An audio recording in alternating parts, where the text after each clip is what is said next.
নমস্কার বন্ধুরা, আমার চ্যানেলে স্বাগতম। ডিএ নিয়ে একটি গুরুত্বপূর্ণ আপডেট। তো বন্ধুরা, ডিএ নিয়ে এই মুহূর্তে সবথেকে গুরুত্বপূর্ণ আপডেটটি হচ্ছে 7% ডিএ ঘোষণা মমতার।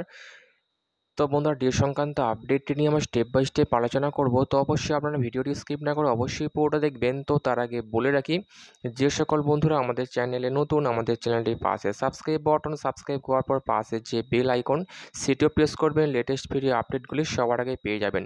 দেখে নেব আজকে ডিএ সংক্রান্ত গুরুত্বপূর্ণ আপডেটটি। তো বন্ধুরা, দীর্ঘ টালবাহানার পর রাজ্য সরকারি কর্মীদের বকেয়া মহার্ঘ ভাতা 7% মিটিয়ে দেওয়ার সিদ্ধান্ত ঘোষণা করলেন মুখ্যমন্ত্রী মমতা বন্দ্যোপাধ্যায়।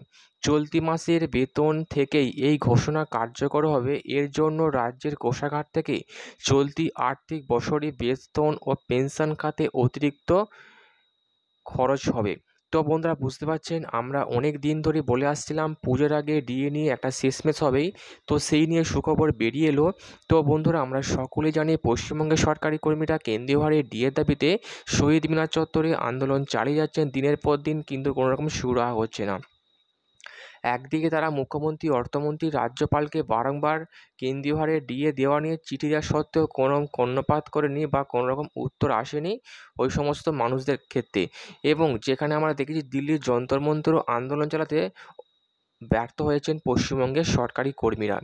এবং একদিকে আমরা দেখেছিলাম কলকাতা হাইকোর্টের তরফ থেকে, যেখানে সরকারি পক্ষে রায় দিয়েছিল কলকাতা হাইকোর্টের তরফ থেকে বলা হয়েছিল যে 3 মাসের মধ্যে সমস্ত সরকারি কর্মীদের বকেয়া দিয়ে মিটিয়ে দিতে হবে।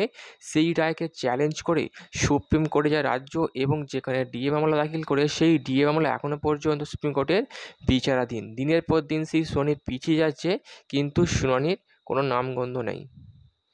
এবং আমরা দেখে আসছি লোকসভা ভোটের পরবর্তী সময় থেকে সরকারি কর্মীদের ক্ষোভকে প্রশমিত করার জন্য সরকারি কর্মীদের যে কেন্দ্রীয় হারে যে ডিএ দেওয়ার দাবি, সেই দাবিকে অল্প কিছুটা ক্ষান্ত করার জন্য বিভিন্ন সময় বৈঠক সেরেছেন মুখ্যমন্ত্রী এবং অর্থমন্ত্রী।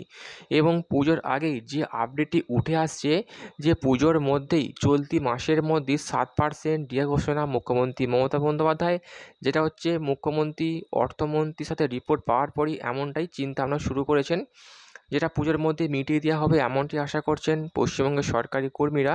তো বন্ধুরা, এই ছিল ডিএ সংক্রান্ত গুরুত্বপূর্ণ আপডেট। কেমন লাগলো কমেন্ট করবেন, লাইক করতে ভুলবেন না। ডিএ সংক্রান্ত পরবর্তী আপডেট পাওয়ার জন্য আমাদের চ্যানেলটিকে সাবস্ক্রাইব করে রাখবেন। থ্যাংক ইউ বন্ধুরা, ভিডিওটি দেখার জন্য।